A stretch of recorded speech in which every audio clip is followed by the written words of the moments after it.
Goa Organics వారి skin care, hair care, wellness products కోసం AP, తెలంగాణలో డిస్ట్రిబ్యూటర్లు కావాలను వివరాలకు స్క్రీన్ పైన ఉన్న నెంబర్కి కాల్ చేయండి. అన్న నమస్తే అన్న, ఫుల్ జోష్లో ఉన్నారు, నామినేషన్ వేస్తున్నారు, ఎలా అనిపిస్తుంది? చాలా సంతోషం అనిపిస్తున్నది. ఎందుకంటే ఎన్నికల ప్రచారాన్ని ఇప్పటికే ఒక దఫా పూర్తి చేయడం జరిగింది. దాదాపు 40 రోజుల పాటు ప్రజాహిత యాత్ర పేరుతోని కరీంనగర్ పార్లమెంటు మొత్తం చుట్టి రావడం జరిగింది. ప్రజల యొక్క స్పందన చూసిన తర్వాత, యువకుల యొక్క జోష్ చూసిన తర్వాత, సామాన్య ప్రజల యొక్క ఆలోచన చూసిన తర్వాత, వాళ్ళ ఆశీర్వాదము, వాళ్ళ సన్మానాలు, వాళ్ళ సత్కారాలు, వాళ్ళ స్వాగతాలు చూసిన తర్వాత తప్పకుండా ప్రజల ఆశీర్వాదం మోడీ గారి మీద ఉంది, మోడీ గారి ఆశీర్వాదం మా మీద ఉంది అని చెప్పి ఒక నమ్మకం, విశ్వాసం ఏర్పడ్డది. కాబట్టి అదే స్థాయిలో ఇంకా మా కార్యకర్తలందరూ కూడా ఇంటింటికి వెళ్ళి ప్రచారం చేసే కార్యక్రమం కానీ, మా నాయకులు అందరూ కూడా వచ్చి పూర్తి సమయాన్ని ఇచ్చి కష్టపడి పనిచేసేటువంటి విధానం చూసిన తర్వాత తప్పకుండా గతంలో కంటే ఎక్కువ మెజార్టీతో గెలుస్తామని చెప్పి ఒక విశ్వాసం, నమ్మకం మాకు ఏర్పడ్డది. అంటే బీఆర్ఎస్ అభ్యర్థిని ప్రకటించిన ప్రచారం ఫలిష అయిపోయింది. కాంగ్రెస్ అభ్యర్థిని ప్రకటించినప్పటికీ కూడా ఇప్పటికీ కన్ఫ్యూజన్ ఉంది జనాల్లో. దీనిపై మీరు ఏమంటారు? ఇప్పుడు ఎలక్షన్స్లో పోటీ చేసేటప్పుడు అభ్యర్థులను బేరీజ్ వేసుకుంటారు. ఇప్పుడు దేశంలో ప్రధానమంత్రి నిర్ణయించే ఎన్నికలు. ప్రధానమంత్రి ఎన్డీఏ కానీ భారతీయ జనతా పార్టీ ప్రధానమంత్రి అభ్యర్థి ఎవరు? నరేంద్ర మోడీ గారు. నరేంద్ర మోడీ గారిని ప్రధానమంత్రి చేస్తాం, ప్రధానమంత్రి అభ్యర్థి నరేంద్ర మోడీ గారిని చెప్పి ఓట్లు ఏమంటున్నాం. ప్రజలు సిద్ధమేరు నిర్ణయం తీసుకున్నారు. మరి కాంగ్రెస్ పార్టీ ప్రధానమంత్రి అభ్యర్థి ఎవరు? రేపు దేశాన్ని కాపాడేది, దేశాన్ని అభివృద్ధి చేసేది, దేశ ప్రజలను కాపాడేది ఎవరు? కాంగ్రెస్ పార్టీలో నాయకులు లేడు. కాబట్టి నాయకుడే నావలాగా కాంగ్రెస్ పార్టీ పరిస్థితి.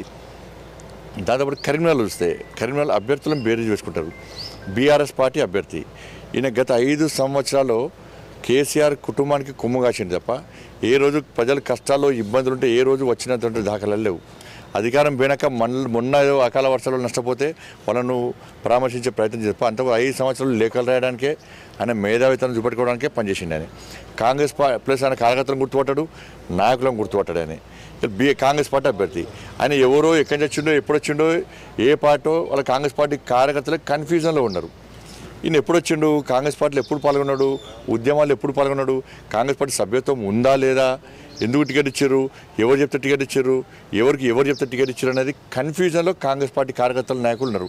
అది చూసి ఇవాళ నామినేషన్ లాస్ట్ డేటు నిన్న రాత్రి ప్రకటించారు. కాబట్టి ఆయన ఎప్పుడు ఉద్యమాల్లో పాల్గొన్నాడు, ఏ ఉద్యమాల్లో పాల్గొన్నాడు? ఇప్పుడు కాంగ్రెస్ పార్టీ ఉద్యమాల్లో పాల్గొన్నాడా? పాల్గొనలే. కాబట్టి కాంగ్రెస్ పార్టీ నాయకులే ఆశ్చర్యపోతున్నారు. ఆయన టికెట్ ఇస్తే రేపు మేము గల్లీలో ప్రచారం చేసేటప్పుడు మా అభ్యర్థినే అని చెప్పాలి. ఆ అభ్యర్థి మాకేదులు ఉన్నప్పుడు మేము ఇంటింటికి పోయి ఏ విధంగా ప్రచారం చేస్తాం? మేము ఎవరి పేరు చెప్పి ప్రచారం చేస్తాం? దేశంలో ప్రధానమంత్రి అభ్యర్థి లేడు మన కాంగ్రెస్ పార్టీకి. ఇప్పుడు ఇక్కడ అభ్యర్థి గురించి చెప్దామా అంటే ఈ అభ్యర్థి ఎవరు మాకే తెలియదు, మాకే క్లారిటీ లేదు. కాబట్టి ఏ విధంగా ప్రచారం చేస్తామని వాళ్ళే కన్ఫ్యూజన్లో ఉన్నారు. కాబట్టి ఇవాళ కోవిడ్ నేను గెలిచిన తర్వాత కరోనా సమయంలో కానీ ఇలా ఆదుకున్నది నేను. కరీంనగర్లో ప్రజలు కష్టాల్లో ఇబ్బందులప్పుడు వాళ్ళను భరోసా కల్పించింది నేను. తెలంగాణ రాష్ట్రంలో రైతు ఉద్యమాలు చేసింది నేను. నిరుద్యోగం మార్చి చేసి టీఎస్పీఎస్సీకి వ్యతిరేకంగా నిరుద్యోగ యువత కోసం కొట్లాడింది నేను.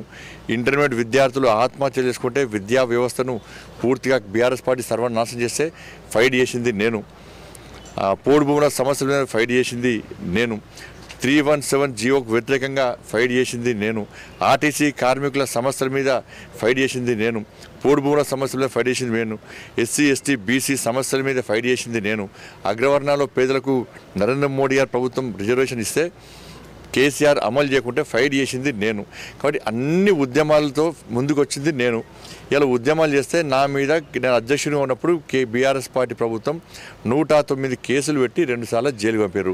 ఈ ఇద్దరు నాయకుల మీద ఎన్ని కేసులు ఉన్నాయి ప్రజా ఉద్యమాల్లో, వీళ్ళు ఎన్నిసార్లు జైలుకు పోయారు, ఎన్ని ఉద్యమాలు చేశారో ప్రజలకు స్పష్టం చేయాలి.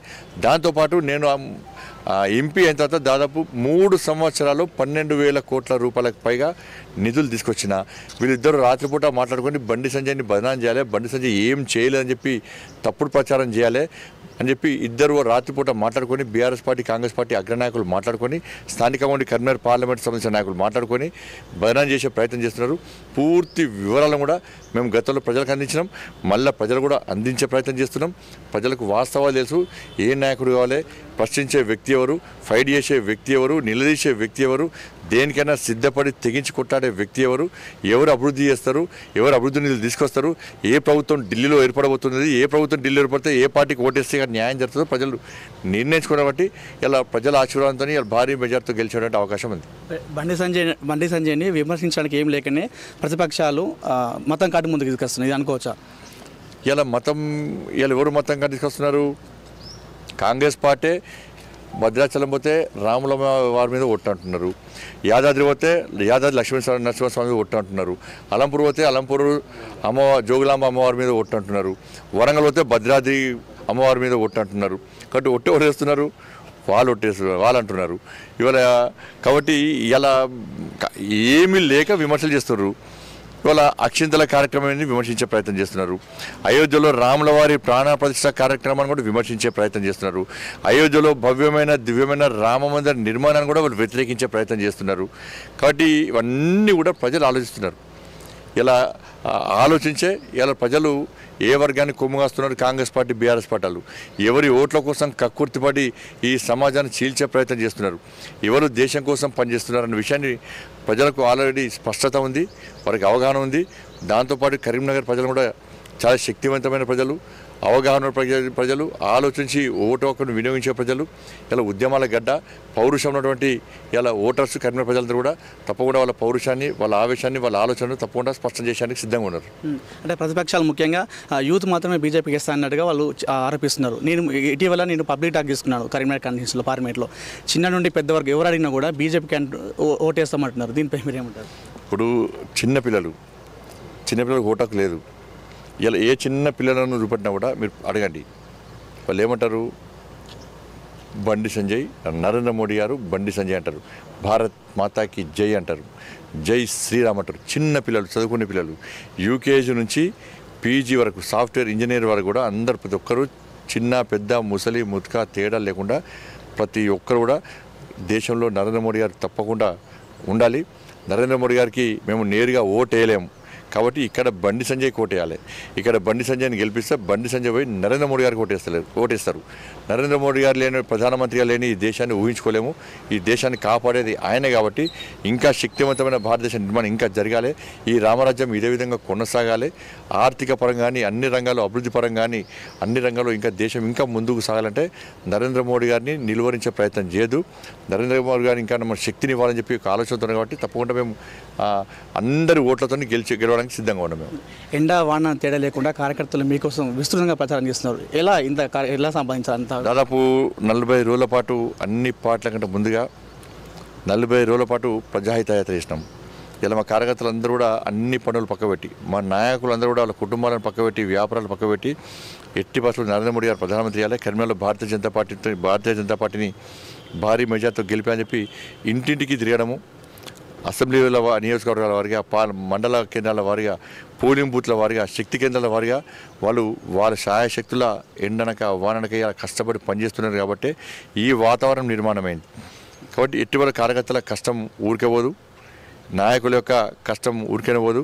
దాన్ని ప్రజలు గుర్తిస్తున్నారు. రేపు మాకు ఆపదలు ఆదుకునేది భారతీయ జనతా పార్టీ కార్యకర్తలే, మా కోసం ఉద్యమాలు చేసేది భారతీయ జనతా పార్టీ కార్యకర్తలే. ఏ కాంగ్రెస్ పార్టీ నాయకుల మీద కేసులు లేవు. ఇలా మా మీద కేసులున్నాయి, మా కార్యకర్తల మీద కేసులున్నాయి. ఇలా నా మీద 109 కేసులున్నాయి. ఇది ఉద్యమాలు చేసే సమయంలో నేను 2 సార్లు జైలుకు పోయిన కాంగ్రెస్ పార్టీ అభ్యర్థుల మీద ఏం కేసులో వాళ్ళు ఇప్పుడు జైలుకోలే. ఉంటే కేసులు ఉంటే వాళ్ళు అక్రమాస్తుల కేసులో ఉండొచ్చు. కాబట్టి మా కార్యకర్తలు ఫైట్ చేస్తున్నారు. ఆ ఇన్ని రోజులు ఫైట్ చేసిన దానికి ఇవాళ ఈ ఫలితాలే నిదర్శనం కాబోతున్నాయి. నామినేషన్ దానికి లక్షల్లో జనాలు రానున్నట్టుగా తెలుస్తుంది. ఇది విజయోత్సవ ర్యాలీ అనుకోవచ్చా?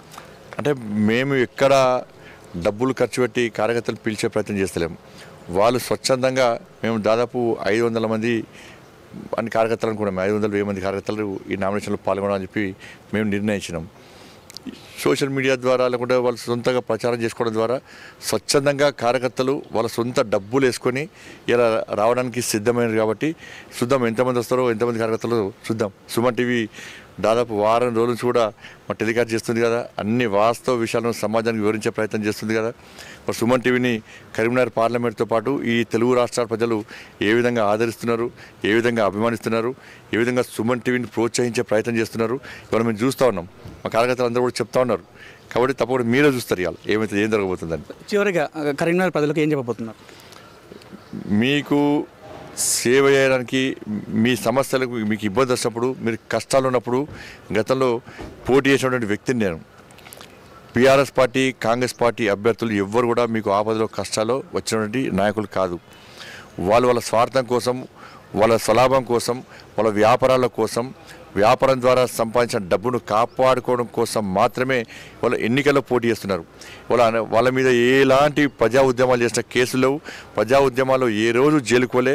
కరీంనగర్ పార్లమెంట్ రోజుల్లో ఏ రోజు వాళ్ళని కాపాడే ప్రయత్నం చేయలే. కాబట్టి అన్నిటికీ అందుబాటులో ఉండి మీకోసం ఫైట్ చేసిన వ్యక్తిని, మీకు 12,000 కోట్ల రూపాయలకు పైగా అభివృద్ధి నిధులు తీసుకొచ్చిన వ్యక్తిని వాళ్ళిద్దరు ప్లాన్ ప్రకారం ఏమి చేయలేని తప్పుడు ప్రచారం చేస్తున్నారు. కాబట్టి ఇలాంటి వ్యక్తులకు గుణపాఠం చెప్పాలంటే బీఆర్ఎస్ పార్టీ కార్యకర్తలారా, కాంగ్రెస్ పార్టీ కార్యకర్తలారా, మీరు వాస్తవాలు ఆలోచించండి. మీ ఇద్దరు నాయకులు ఎప్పుడైనా ఫైట్ చేసినరా? ఎప్పుడైనా మీ గురించి పట్టించుకున్నారా? ఎప్పుడు కరీంనగర్ పార్లమెంట్ నియోజకవర్గ ప్రజల గురించి పట్టించుకున్నారా? కరీంనగర్ పార్లమెంట్ అభివృద్ధి గురించి ఏ రోజైనా ఆలోచించిరా? మీ పార్టీ నాయకత్వం ప్రధానమంత్రి అభ్యర్థిని నిర్ణయించిందా? కాబట్టి అన్నీ ఆలోచించండి. ఈ ఎన్నికలు అన్ని జెండాలు పక్కకు పెట్టి ఈ దేశాన్ని రక్షించడమే ఎజెండా, ఈ దేశాన్ని అభివృద్ధి చెందించడమే ఎజెండా, ఈ దేశంలోని పేద ప్రజలను కాపాడడమే ఎజెండా, కరీంనగర్ పార్లమెంట్లో ఇంకా అభివృద్ధి చేసుకోవడమే ఎజెండాగా మీరు ముందుకు రావాల్సిందిగా అందరికీ విజ్ఞప్తి చేస్తూ, తప్పకుండా మీరందరూ మీ ఓటు హక్కును పక్కా వినియోగించుకోండి. 100% ఓటింగ్ కరీంనగర్ పార్లమెంట్లో జరిగితే ఇవాళ దేశంలో ఒక చరిత్ర సృష్టించాలి. కరీంనగర్ పార్లమెంట్ ప్రజలు ఇవాళ వాళ్ళ ఓటు హక్కును వినియోగించుకున్నారు. ఓటు హక్కు ద్వారా వాళ్ళ నిర్ణయాన్ని ప్రకటించారు. తద్వారా ఈ దేశ అభివృద్ధిలో, ఈ దేశాన్ని రక్షించే విషయంలో, కరీంనగర్ పార్లమెంట్ను అభివృద్ధి చెందించే విషయంలో భాగస్వామ్యమేరని చెప్పి ఒక మంచి సంకేతాన్ని, ఒక స్ఫూర్తిదాయకమైన సందేశాన్ని ఇవ్వడానికి అందరం కలిసికట్టుగా ముందు రావాల్సిందిగా అందరికీ విజ్ఞప్తి చేస్తున్నాను. భారత్ మాతాకి జై. జై శ్రీరామ్. ఆల్ ది బెస్ట్ అన్న.